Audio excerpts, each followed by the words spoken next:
Hello everyone, CrystalFissure here. Today I am here with something truly incredible. Everyone's favourite Crash Bandicoot Sane Trilogy hacker, ARD, Cogmonkey, whatever you want to call him, he is back with something incredible. So as you were seeing here, this is the Great Gate. Or is it? This is basically Cogmonkey's own version of the Great Gate. Basically, long story short, he has decided to have a bit of fun with Crash 1 and basically remix it. In that, you think you're going to get the regular level, and then all of a sudden, bam, here we are. He has created like an entirely new path. So this has transformed, either the Great Gate slash, what's the other one called? Like Native Fortress, style level. And basically, look at this. Basically turned it fully 3D. And if you look down there as well, look at all the detail that there is in this level. There's all this cool stuff. You see we're like really locked into the fortress. You see we're utilizing all these different kind of like variations of the, like basically taking the level textures and like, and just scenarios and just flipping them on their head like this, with the camera, with his excellent camera, hacking and stuff like that. It like looks perfect. It honestly feels like an unfinished, or like a, not even unfinished, but like, it is actually unfinished, but it looks like one of those just alternate mode Crash Bandicoots, like the kind of thing you'd come up with in a dream, where you're like, oh, it'd be so cool if like this level was different. And I actually really like all the variation as well. I particularly like it that he's then gone ahead and designed the section down below as well. The thumbnail will be that, because it's just so damn good. By the way, notice that you actually have the abilities. I am not addressing the elephant or the dark cocoa in the room. This is a mod that, again, I have no context for it. We're just going to leave it at that. I'm sure it will be coming to a level, a hack near you, a mod near you. But basically, it is the Crash 2 style, because we have the the slide and all that. And look at this, he's basically made this from scratch as well. I really like this section. Like, this section is blowing my mind right now. This is so cool. He's actually added water to the level. Look at this. This is there you go. There's a better example of the image. It is honestly beautiful. Like, what an amazing job. Basically taking the environments from Sane Trilogy, in that style, and then just, it honestly feels like he's making it's a whole new game. Now, we don't know if he'll end up making an entirely new mod or anything like that, but it is something he's been working on.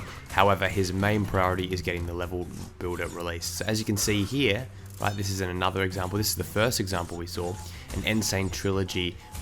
Sorry, I was going to say it is Sane Trilogy, but an Sanity Beach, basically like a mod. You'll see there he's actually done some trickery to get that to work as well. Basically, the man is a low-key genius, and look at this. He leaves us wanting more. That's the big thing about this guy. He creates all this cool stuff, and then you're like, okay. I remember when the level editor was being worked on, level editor, and he was like posting all this stuff and posting all these cool screenshots with like no context at all, and I just remember looking at it being like, holy crap, this is phenomenal.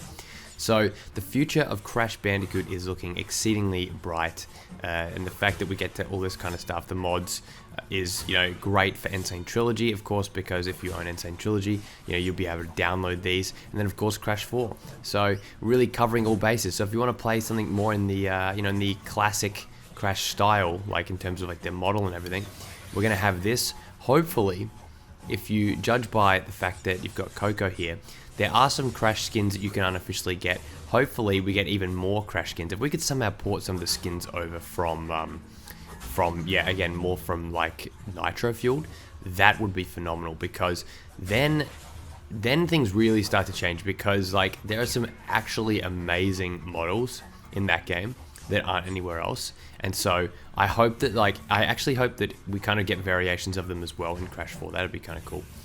All right, come on, get through this. I feel the frustration. He narrowly avoids death there. That was close. The inclusion of all these nitro boxes certainly make it not easy at all. Not easy at all. There we go. It's a good sort of variation, because it's like, feels like Crash 1, but it's like with the, I'm going to say it controversially, with the right controls, because to me, Crash 2, 3 is sort of the best controlling scheme of the series. I just love the extra I just love the fact that we get to, spin and slide spin and all that kind of stuff. Like, one just felt so much more clunky to me, but I understand that it's, a bit of a product of its times. But yeah, very, very cool. Really, the thing with these level editors as well is going to be able to getting the scenery right, like all the other stuff, because otherwise it's going to kind of look from like looking cheap to like looking really good. Like, this is obviously not, perfect. Don't get me wrong. There's definitely more nuance that you could add, but like, for example, seeing the hut in the background and stuff, that's what's really, really cool to me. I really like that. That kind of detail is going to be crucial for this level editor stuff when it is released. So anyway, go check out Cogmonkey on Twitter and elsewhere on his website and everything like that. Links are in the description, and I'll be back with more Crash and Spyro hack stuff, mod stuff, news, whatever you want to call it. Plenty more coming soon. Goodbye.